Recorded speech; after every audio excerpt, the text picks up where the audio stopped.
वैसे guys I hope you are doing well. I am Veer, welcome to स्ट्रलर फैमिली। तो कैसे हो दोस्तों, मैं आशा करता हूँ शानदार तरीके से आप लोग अपनी लाइफ को एंजॉय कर रहे हो, अपनी सेहत, फैमिली और पढ़ाई का ध्यान काफी अच्छे से रख रहे हो। यहाँ पर जो बात बोली गई है वो एक प्रैक्टिकल फैक्ट है जो कि आप लोगों ने अपने आसपास देखा होगा। देखिए, जब कोई बच्चा अगर इंडिया में पैदा होता है तो वो हिंदी बोलता है या फिर दूसरे स्टेट में जिसमें पैदा होता है उस स्टेट की लैंग्वेज बोलता है। अगर वो बाहर पैदा होता है जैसे कि यूएसए में पैदा हो गया, यूके में पैदा हो गया तो इंग्लिश बोलेगा। जापान में पैदा हो गया जापानीज, चाइना में पैदा होगा चाइनीज। तो कहने का मतलब यह कि जिस तरीके के इन्वायरमेंट में वो रहेगा उसी तरीके की वो एक्टिविटी करना स्टार्ट करेगा और उसी तरीके से वो आगे बढ़ेगा। इसी तरीके से क्योंकि जो बच्चा होता है वो अपने आसपास के इन्वायरमेंट से देख देख कर सीखता है, कैसे आप लोग उससे बातें कर रहे हैं, कैसे उसकी जिंदगी चल रही है। इसी तरीके से आप लोगों का जो माइंड होता है ना वो भी एक तरीके से बच्चे की तरीके से होता है। आप लोगों का माइंड जो भी आप लोगों के आसपास देखता है, इर्द गिर्द देखता है, वो उसको एक्सेप्ट करता रहता है और वही चीजें आप लोगों की लाइफ का पार्ट बनती रहती हैं। तो इसीलिए बोला गया है कि जो भी आप लोग अपने आसपास देखते हैं ऐसा ही आप लोगों का माइंडसेट बन जाता है। जिस तरीके के माहौल में आप लोग रहते हैं वैसा ही आप लोगों का माइंडसेट बन जाता है। तो इसीलिए कहते हैं कि कम से कम जो बच्चे होते हैं उनको एक अच्छा माहौल प्रोवाइड कराना चाहिए। और आप लोगों को भी बोला जाता है हमेशा कि आप लोग एक अच्छे माहौल में रहो, किसी गलत संगीत में मत पड़ो। आप लोगों के पापा मम्मी आप लोगों से हमेशा बोलते होंगे कि उस इंसान की संगति में मत पड़ना, वो गलत इंसान है।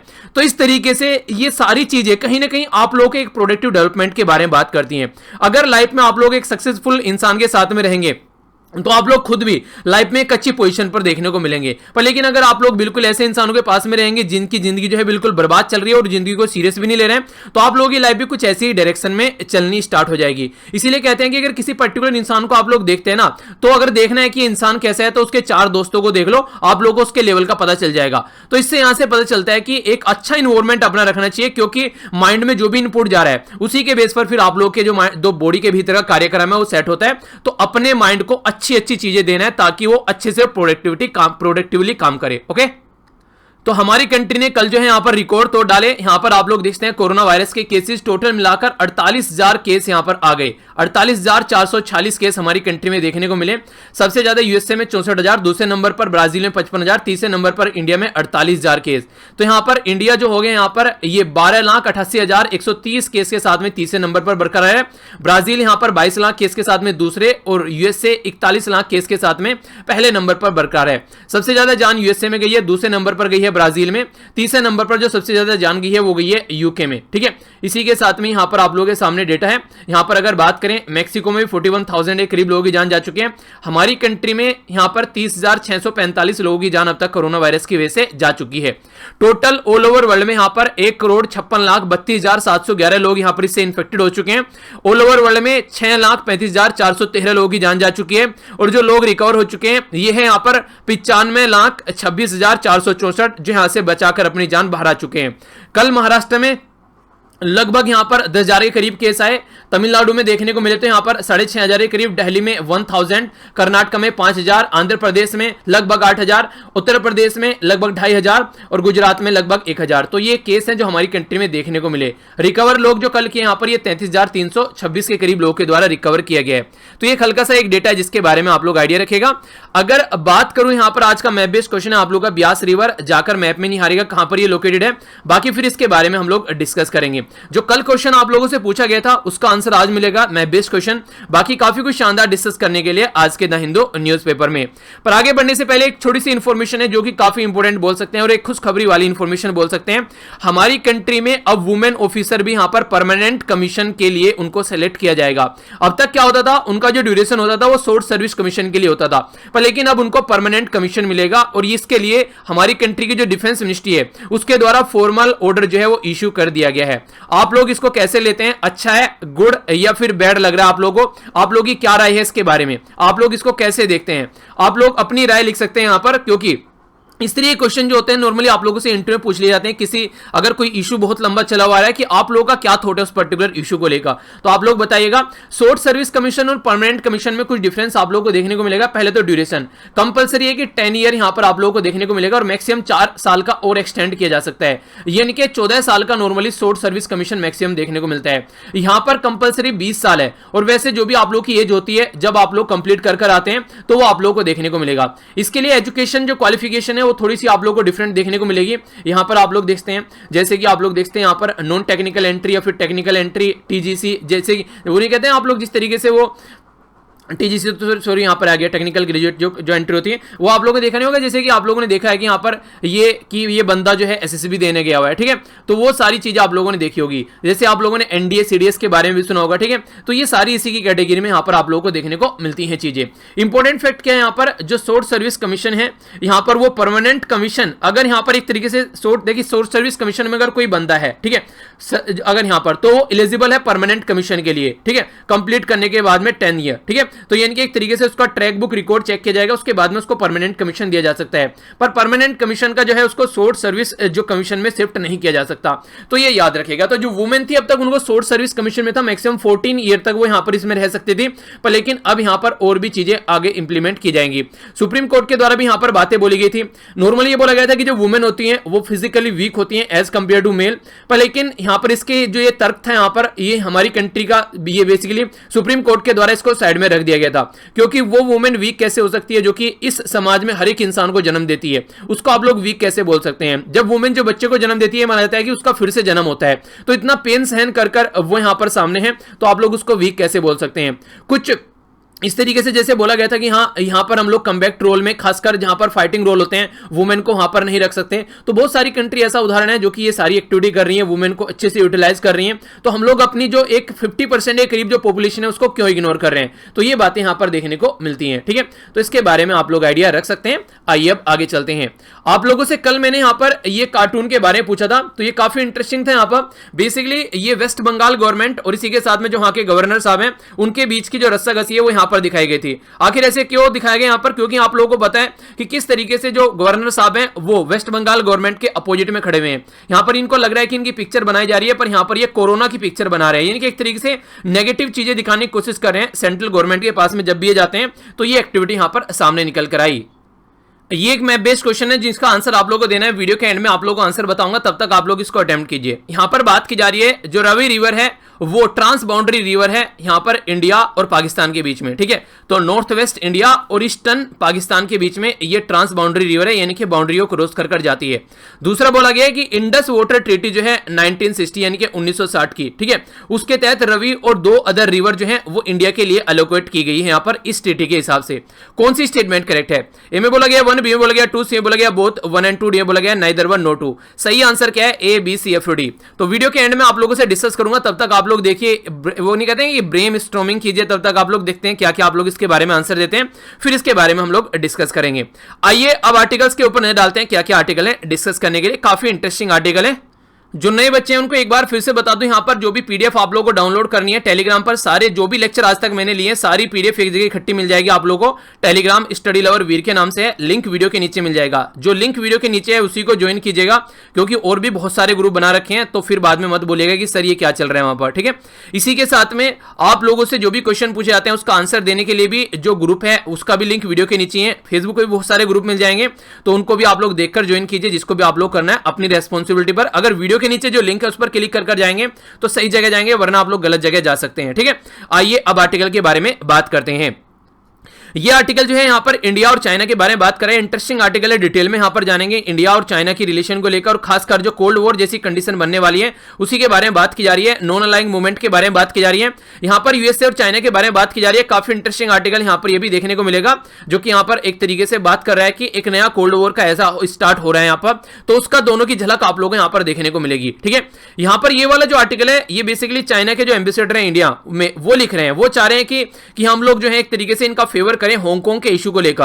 हांगकांग का बेसिकली इशू क्या है उसके बारे में आप लोगों को डिस्कस करूंगा, और क्या कंडीशन बनी हुई है उसके बारे में हम लोग जानेंगे, इंडिया और चाइना के रिलेशन को ध्यान में रखते हुए, ठीक है।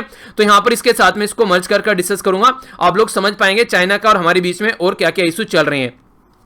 नेक्स्ट यहां पर बात की जा रही है जो ओपन बुक एग्जामिनेशन के बारे में बात की जा रही है, क्या उसको हम लोग ऑल्टरनेटिव की तरीके से ले सकते हैं? हम लोग बोल सकते हैं कि हाँ ओपन बुक एग्जामिनेशन कराया जा सकता है। तो इसके बारे में आप लोगों की क्या राय है, तो ये बताया गया है। इंडिया और साउथ कोरिया के रिलेशन के बारे में बात की जा रही है यहाँ पर, तो इसको भी देखेंगे यहाँ पर। इसी के साथ में ये जो है यहाँ पर ये आज का कार्टून है, और ये है यहाँ पर फ्राइडे में यहाँ पर एक तरीके से जो एडिटर नहीं, जो जर्नलिस्ट होते हैं वो अपना एक्सपीरियंस शेयर करते हैं किसी पर्टिकुलर मुद्दे को लेकर, जो कि हमारे लिए इंपॉर्टेंट नहीं होता है, ठीक है, अपनी पर्सनल लाइफ से रिलेटेड कि हाँ मुझे ऐसा फील हुआ, ये हो गया वो गया, ठीक है।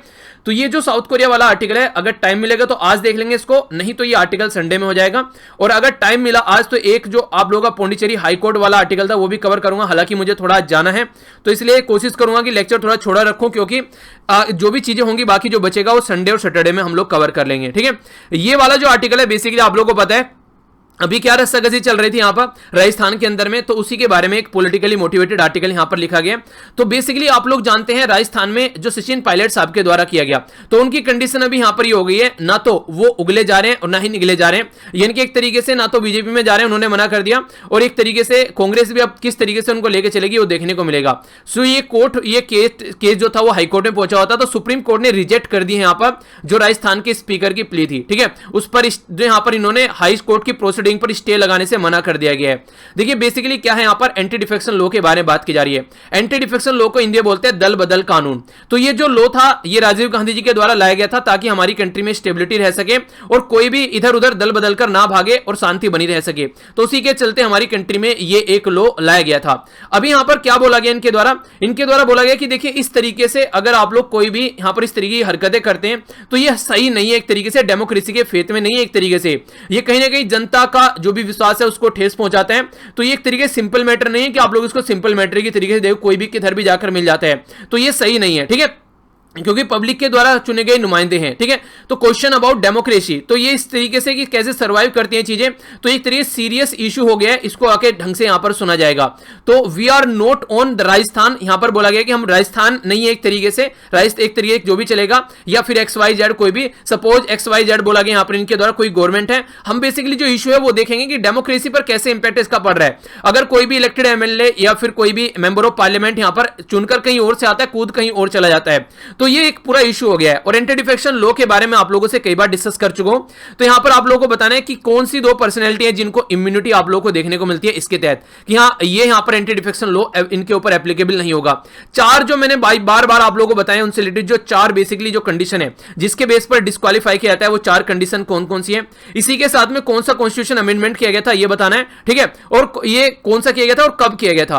तो ये पूरा रिवीजन आप लोगों को करना है, इसके बारे में पूरा आंसर दीजिए, क्योंकि डिटेल में बहुत बार डिस्कस कर चुका हूं। कल फिर जब आप लोगों को आंसर बताऊंगा एक बार फिर रिव्यू कर दूंगा, फिर से बता दूंगा जो नए बच्चे हैं उनके लिए, पर पहले आप लोग एक बार अटेम्प्ट कीजिए, और जो नए बच्चे हैं वो भी पढ़ने की कोशिश किया कीजिए कमेंट, क्योंकि कमेंट में काफी प्रोडक्टिव डिस्कशन होता हुआ नजर आता है कई बार, तो ये भी आप लोगों के लिए फायदेमंद है, ठीक है, तो उसको जरूर देखिएगा। आइए अब यहां पर आज के कार्टून के ऊपर नजर डालते हैं। कार्टून में एक साइड में राजस्थान दिखाया गया है और एक साइड में आसाम दिखाया गया है, ठीक है, और यहां पर दो पर्सनैलिटी बैठे हैं, तो दोनों पर्सनैलिटी के पहले तो आप लोग नाम बताइए। चलिए देखते हैं कौन कौन पहचानता है। वो नहीं होता है कि एक पिक्चर आती है कि पहचानो कौन, तो इन दोनों को पहचानो आप लोग कौन है, ठीक है। तो इसके बारे में बताना है कि ये पिक्चर जो है ये क्या शो कर रहा है, ये आप लोगों को बताना है। फिर कल इसके बारे में एक्सप्लेन करूंगा जैसे मैंने अभी इस पिक्चर के बारे में एक्सप्लेन किया, ठीक है। तो आप लोगों को आइडिया होना चाहिए, आप लोगों का भी एक विचार होना चाहिए, ताकि आप लोग भी चीजों को समझ सकें। उसके बाद में फिर आंसर देखेंगे तो आप लोगों को भी अच्छा लगेगा, ठीक है। आइए अब बढ़ते हैं आर्टिकल की ओर, आगे जानते हैं क्या क्या बातें की जा रही है। जो यहां पर आर्टिकल है ये इंडिया और चाइना के रिलेशन के बारे में बात कर रहे हैं। इंडिया और चाइना के जो रिलेशन है अभी फिलहाल आप लोग देख सकते हैं कि LAC में किस कंडीशन पर यहां पर पहुंच गए, और बहुत सारे ऐसे मुद्दे हैं पास्ट में भी अगर इंडिया और चाइना के रिलेशन के बारे में आप लोग बात करेंगे जहां पर एक दूसरे से अपोजिशन देखने को मिलती है।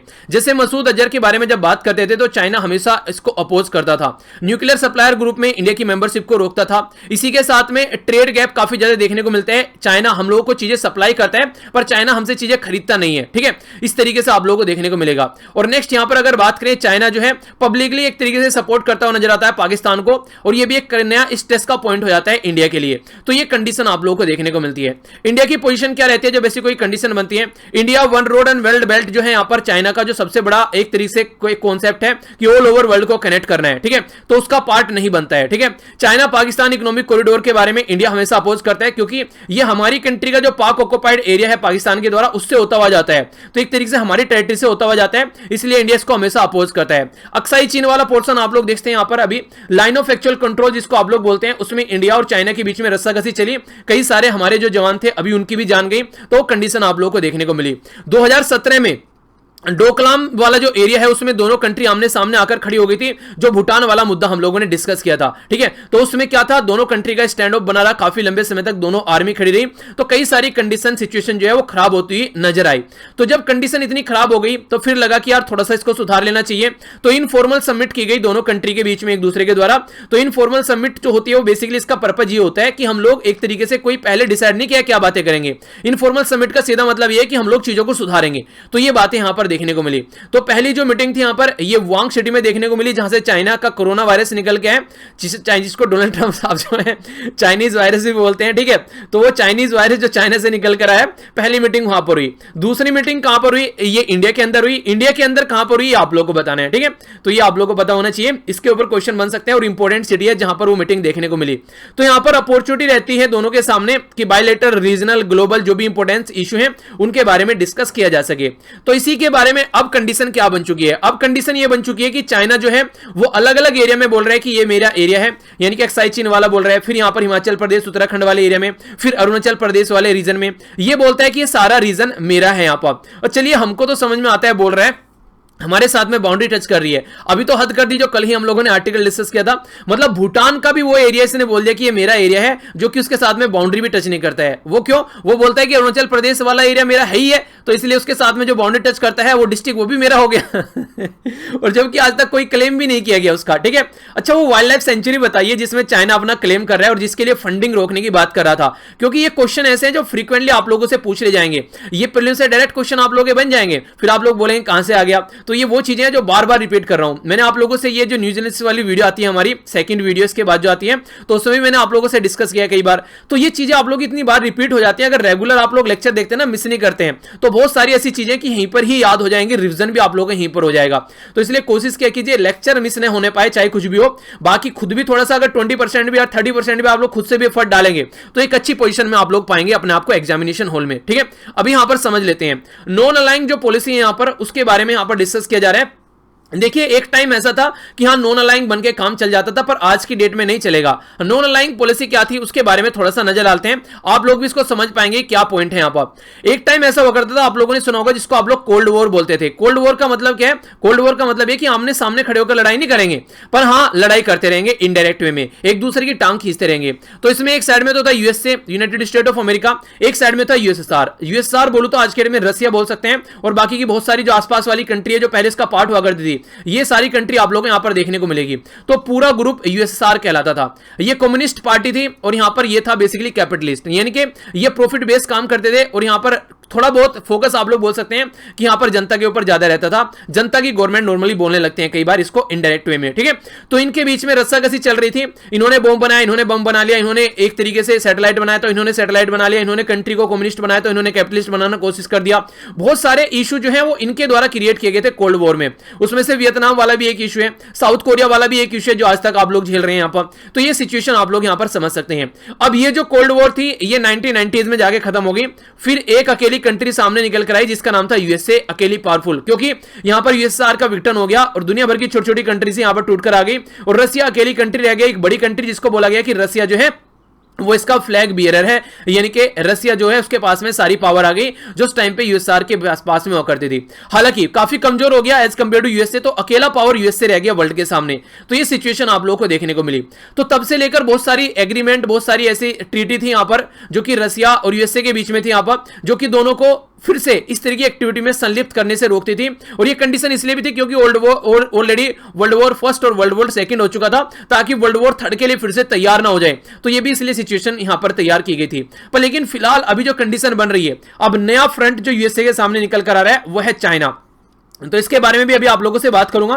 तो ये फ्रंट नया रोल प्ले कर रहे हैं, और यहां पर इंडिया जो है उसको, अब पहले जैसे कोल्ड वॉर था हम लोगों ने क्या किया, नेम जैसी एक मूवमेंट, एक ऑर्गेनाइजेशन बनी, हम लोगों ने बोला हम किसी के साथ में नहीं जाएंगे, हम अकेले रहेंगे। तो उस टाइम पे तो आप लोगों ने नेम बना लिया, समझ में आता है, पर लेकिन आज के डेट में नेम से काम नहीं चलने वाला है, ये बात बोली गई है। नेम था नॉन अलाइंग मूवमेंट, यहां पर 120 आज की डेट में इसमें कंट्री है यहां पर, ठीक है, जो कि यहां पर बोला गया ना तो यूएसए के साथ में जाएंगे, ना ही हम लोग यूएसएसआर के साथ में जाएंगे, हम लोग अकेले कूदेंगे अपना जो भी दुनिया है अकेले चलाएंगे।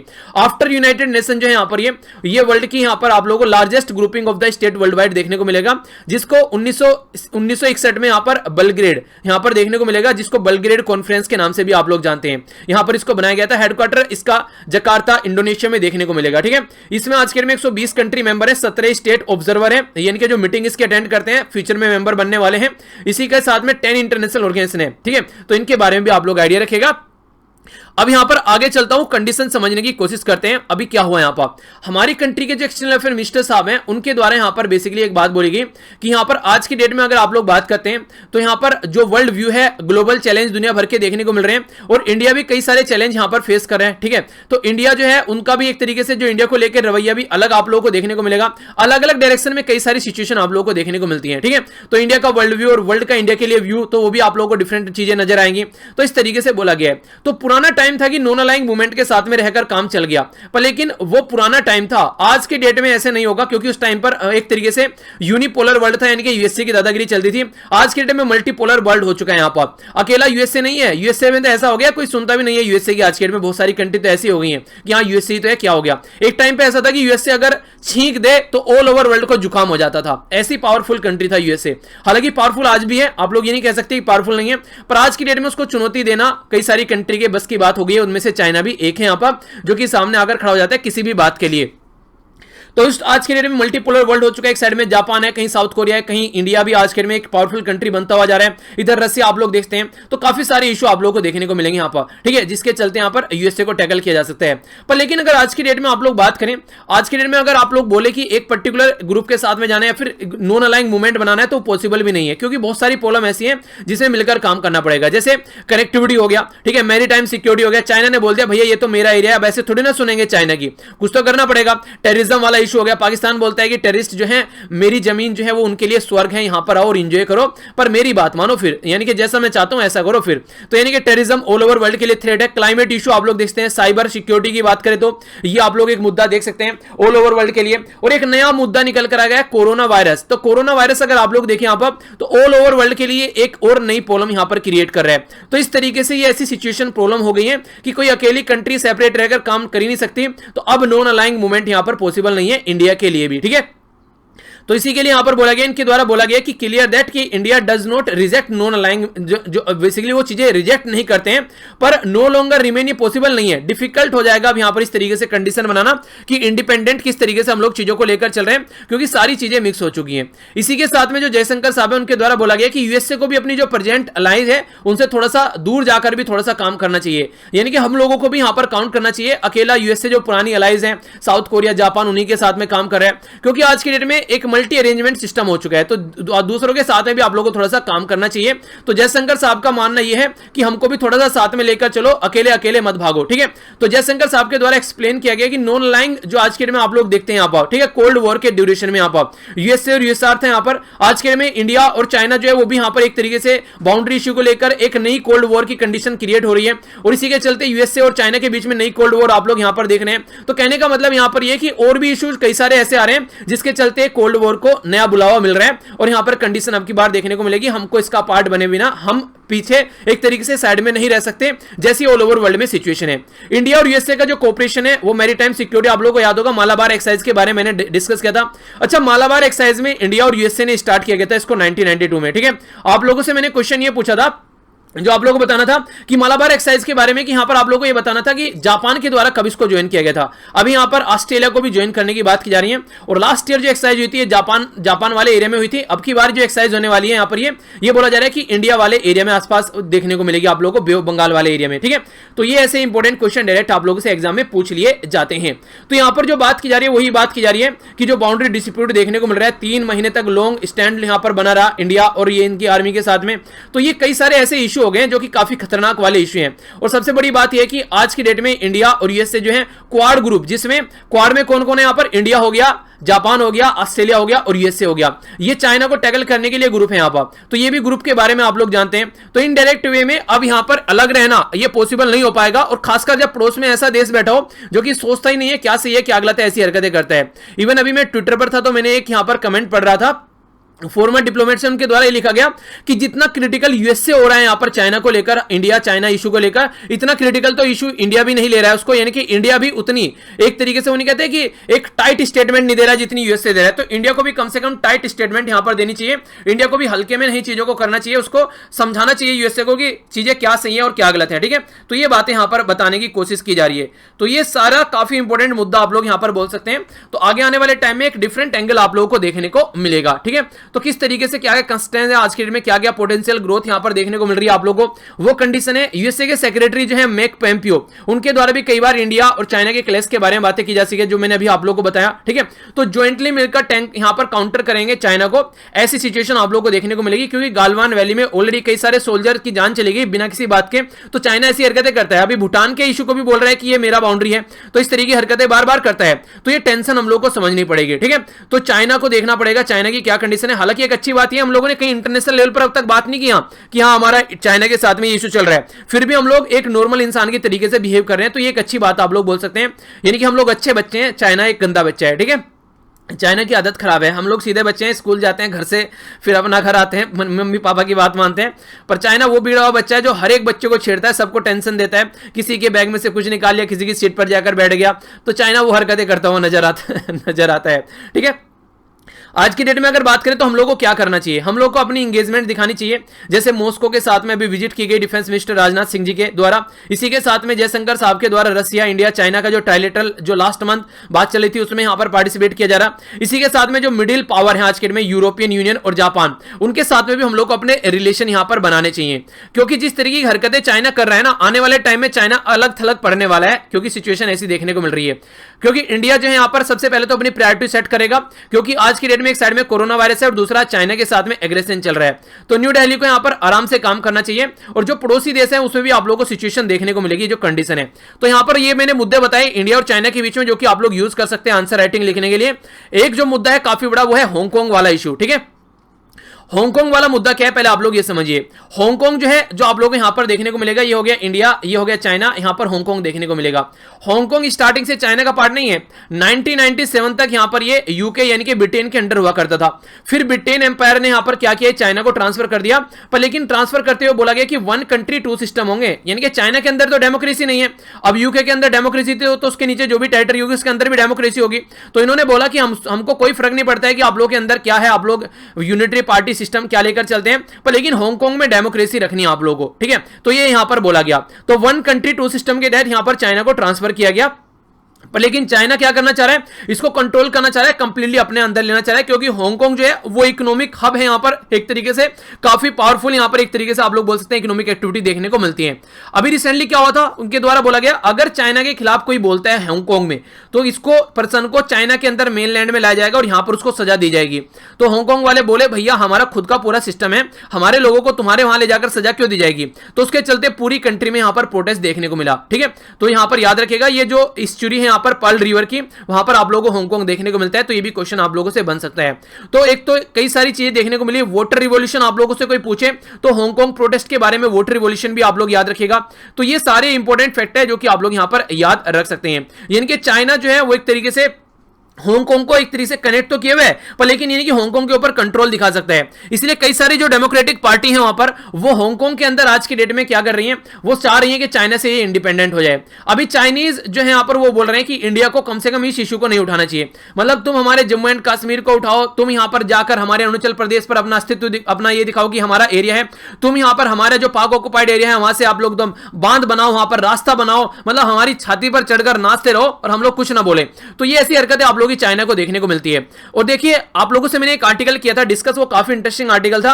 ये बोला गया था कि चाइना के साथ में face to face military power दिखाने की कोई जरूरत नहीं है, क्योंकि आप लोगों के पास में और भी ऑप्शन है। दूसरी कंट्री को चाइना की हरकतें बताओ, चाइना की इमेज कुछ तो डिग्रेड है, उसको और ज्यादा डिग्रेड करो, ताकि दूसरी कंट्री भी चाइना के साथ में रिलेशन बनाने से पहले 1000 बार सोचे।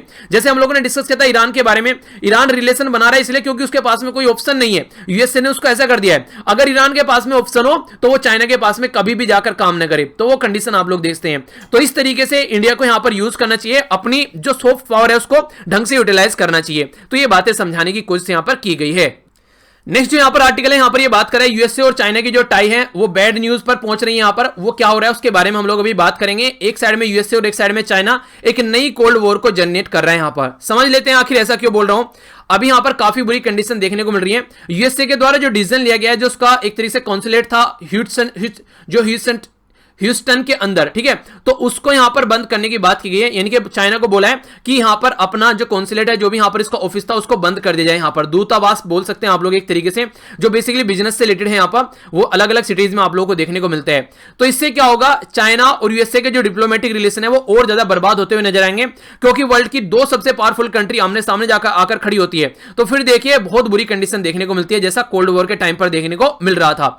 चाइनीज जो मिशन है यहां पर, यूएसए ने यह बोला कि वो यहां पर एक तरीके से इकोनॉमिक स्पाइनेज यानी कि आर्थिक जासूसी कर रहे हैं यहां पर। इसी के साथ में वीजा में फ्रॉड कर रहे हैं और अटेम्प्ट कर रहे हैं हमारी कंट्री में जो रिसर्च है उनकी चोरी करने की। यानी कि मान लीजिए कोरोना वायरस की दवाई बना रहे हैं यूएसए वाले, तो ये उस रिसर्च को चोरी करने की कोशिश कर रहे हैं। इस तरीके की कंडीशन देखने को मिलती है।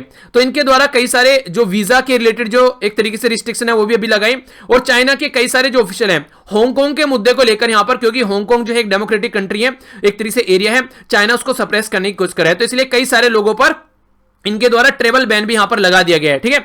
तो इसके चलते यहां पर ये कंडीशन आप लोगों को देखने को मिलेगी कि यूएसए के जो प्रेसिडेंट है डोनाल्ड ट्रंप, वो पूरे ताव में काम कर रहे हैं। पर लेकिन क्या इंटरनेशनल लेवल पर ऐसे काम करना चाहिए? तो ये सही तरीका यहां पर नहीं है जैसे स्टेप उठाए जा रहे हैं, क्योंकि मोस्ट ड्रास्टिक एक तरीके से आप लोग ये डिसीजन बोल सकते हैं 1979 से जब यहां से नॉर्मलाइज हुए दोनों कंट्री के बीच में रिलेशन, तब से लेकर कभी भी ऐसी कंडीशन नहीं बनी कि इनके द्वारा इस तरीके से अपना मिशन जो है बंद करने के लिए बोला गया हो इस चाइना को। तो ये सोचने वाला मुद्दा है। इस तरीके से आप लोगों को पता है 2018 में ट्रेड वॉर चल रही थी यूएसए और चाइना के बीच में, तो काफी हॉस्टाइल कंडीशन वहां पर देखने को मिली। तो वो सिचुएशन सामने निकल कर आई। तो आज की डेट में जो सिचुएशन बन रही है वो समझने वाली है कि हम लोग किस डायरेक्शन में जा रहे हैं। यूएसए और चाइना के बीच में अगर टेंशन के बारे में बात करें तो आज की डेट में ट्रेड से लेकर टेक्नोलॉजी तक हर एक एरिया में दोनों के बीच में टेंशन बढ़ती जा रही है। तो आगे चलने वाले टाइम में बढ़ती नजर आएगी। तो पर लेकिन फिर भी ये चीजें कुछ ऐसी हैं जो कि इनके द्वारा कुछ सोल्व की गई हैं, पर लेकिन फिर भी सोल्व नहीं है। अभी 5G के बारे में जब बात करते हैं तो कंडीशन देखने को मिलती है, ठीक है। तो ये कहीं ना कहीं आप लोग बोल सकते हैं कि टेंशन है भी नहीं भी, क्योंकि बार बार दिखता है कि चीजें सही हो रही हैं, पर लेकिन फिर भी कहने के लिए नहीं है। पर लेकिन ग्राउंड में आप लोग जाएंगे तो आप लोगों को नजर आ जाएगा। पर बड़ा मुद्दा आज के डेट में हो चुका है कि दो सुपर पावर आज के डेट में दिखा रही है कि सबसे बड़ी सुपर पावर कौन सी है, उस मुद्दे को लेकर सामने आ गया। यूएसए और यूएसआर के बीच में जो कंडीशन थी कोल्ड वॉर में, वो यहां पर सामने निकल कर आ गई है। आखिर ये सिचुएशन जो है इस लेवल पर कैसे पहुंच गई, तो वो उसका क्या रीजन है। प्रेसिडेंट डोनाल्ड ट्रंप जो है घर में है आज के डेट में अपने होम में, और वो कहते हैं अमेरिका फर्स्ट। अभी नवंबर के महीने में जुलाई खत्म हो चुका है, अगस्त सितंबर अक्टूबर 3 महीने बचे हुए हैं। तो क्या होगा, यहां पर एक तरीके से इलेक्शन होंगे यूएसए के अंदर में, और उनके पास में कोई मुद्दा नहीं है। कोरोना वायरस के बारे में ऑलरेडी थू इनकी हो चुकी है इनकी कंट्री में कि तुम्हारे बस की बात नहीं होने, कहते तुमसे ना हो पाएगा ठीक है। तो वो यहां पर बोला गया। तो डोनाल्ड ट्रंप के पास में कोई तो मुद्दा होना चाहिए। तो चाइना के साथ में टेंशन बढ़ाने का ये मुद्दा जो है वो आप लोगों को नजर आएगा। बिल्कुल ऐसे जैसे इंडिया में इलेक्शन होते हैं, पाकिस्तान में इलेक्शन होते हैं, तो इंडिया और पाकिस्तान के बीच में टेंशन बढ़ जाती है, क्योंकि फिर देशभक्ति की भावनाएं सामने निकल कर आती हैं और लोग जो होते हैं फिर वोट डालते हैं दबाकर, ठीक है।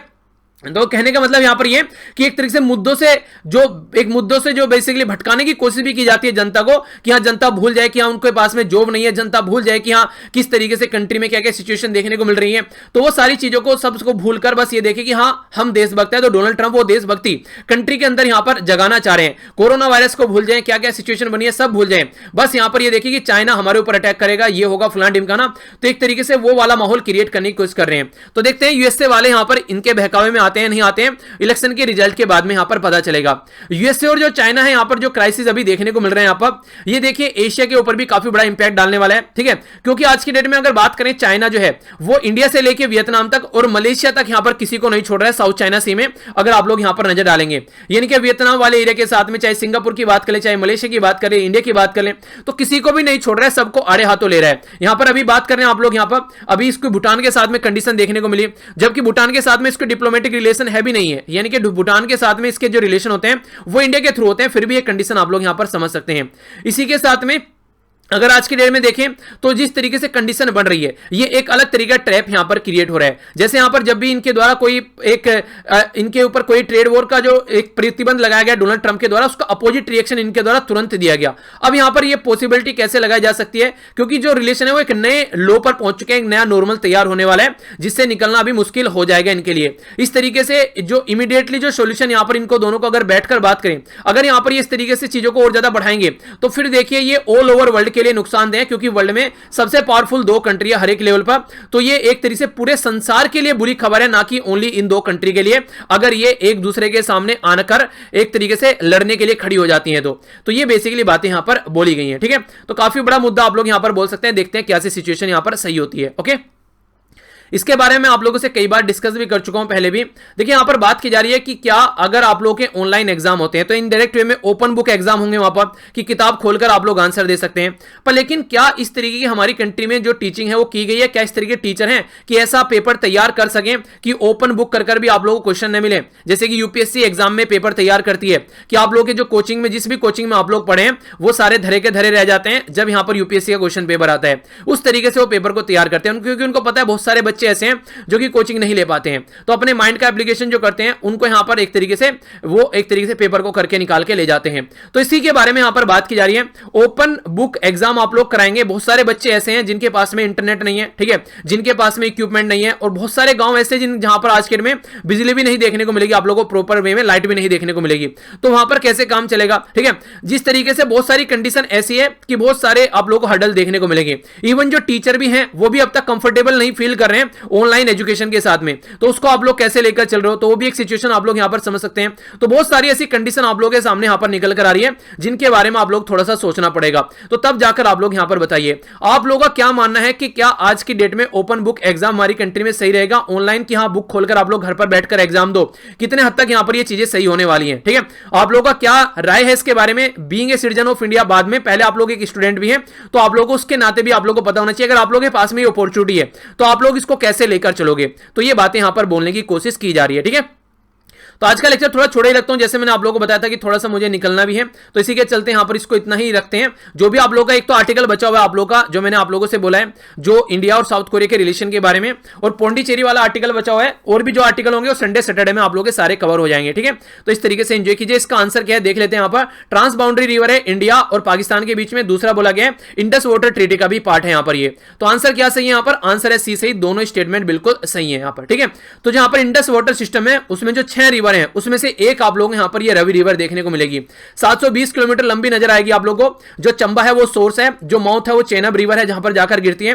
इंडिया और पाकिस्तान के बीच में आप लोगों को देखने को मिलेगी यहां पर ये। ठीक है, एक बार आप लोग यहां पर ये पूरी ट्रीटी भी आप लोगों को बता ही देता हूं ताकि कंफ्यूजन न रहे, क्योंकि बार बार इसका जिक्र होगा अभी आगे भी, क्योंकि कई सारी रिवर में यहां पर कवर करने वाला हूं। ठीक है, तो यहां पर जब बात करते हैं दोनों कंट्री की रिवर के बारे में, तो इंडस, झेलम और चेनाब ये किसकी है? ये पाकिस्तान की रिवर है। रवि, ब्यास और सतलज किसकी है? ये है इंडिया की रिवर। तो ये 6 रिवर है जो यहां पर डिवीजन देखने को मिलता है। तो ये जो ट्रीटी साइन की गई थी 1960 में हमारी कंट्री के प्राइम मिनिस्टर जवाहरलाल नेहरू जी और यहां पर पाकिस्तान के प्राइम मिनिस्टर थे अयूब खान साहब। ठीक है, तो इनके बीच में साइन की गई थी। इंपॉर्टेंट फैक्ट क्या पूछा जा सकता है? बिचौलिया कौन था यहां पर? बिचौलिया कौन था जिसके द्वारा ये ट्रीटी यहां पर सपोर्ट की गई? यानी कि ब्रोकर, एक तरीके से दलाल नहीं बोलते हैं आप लोग जो दलाल शब्द काफी बुरा लगता है, इंग्लिश में थोड़ा सा स्टैंडर्ड हो जाता है ब्रोकर। ठीक है, तो ब्रोकर कौन था? तो ब्रोकर है यहां पर वर्ल्ड बैंक। तो ये आप लोग याद रखिएगा, काफी इंपॉर्टेंट है, क्वेश्चन कई बार आप लोगों से पूछ ले आते हैं। तो इस रिवर के लेकर जब भी इंडिया और पाकिस्तान के बीच में कोई इशू आता है तो इस रिवर को कई बार याद किया जाता है। ठीक है, तो इसके बारे में आप लोग आइडिया रख सकते हैं। तो आंसर क्या हो गया यहां पर? आंसर हो गया इसका सी। तो ये था टोटल आज का डिस्कशन। मैं आशा करता हूं कि आप लोगों ने इसको एंजॉय किया होगा। लेक्चर पसंद आया तो ही आप लोग लाइक कीजिएगा और फीडबैक देकर जाइएगा, और तो ही इसको आप लोगों को शेयर करना है। पसंद नहीं आया तो डिसलाइक करके जाएगा, और शेयर भी आप लोगों को कहीं पर नहीं करना है। यहां से जाकर पीडीएफ डाउनलोड कर लीजिएगा, लिंक वीडियो के नीचे आप लोगों को डिस्क्रिप्शन बॉक्स में मिल जाएंगे, और मेरे साथ में इंस्टाग्राम, ट्विटर और फेसबुक पर भी आप लोग कनेक्ट रह सकते हैं। तो मिलता हूं नेक्स्ट लेक्चर में। बड़ों को नमस्ते, छोटों को प्यार, छोटी सी लाइफ एंजॉय करो यार। तब तक के लिए जय हिंद। नेक्स्ट लेक्चर होगा आप लोगों का न्यूज एनालिसिस वाला। ठीक है, तो वो नैनो मैगजीन जिसको पीआईबी और ऑल इंडिया रेडियो सारी चीजें कवर करते हैं, तो लगभग 11 बजे करीब देखने को मिलेगा। ओके, तो तब तक के लिए जय हिंद।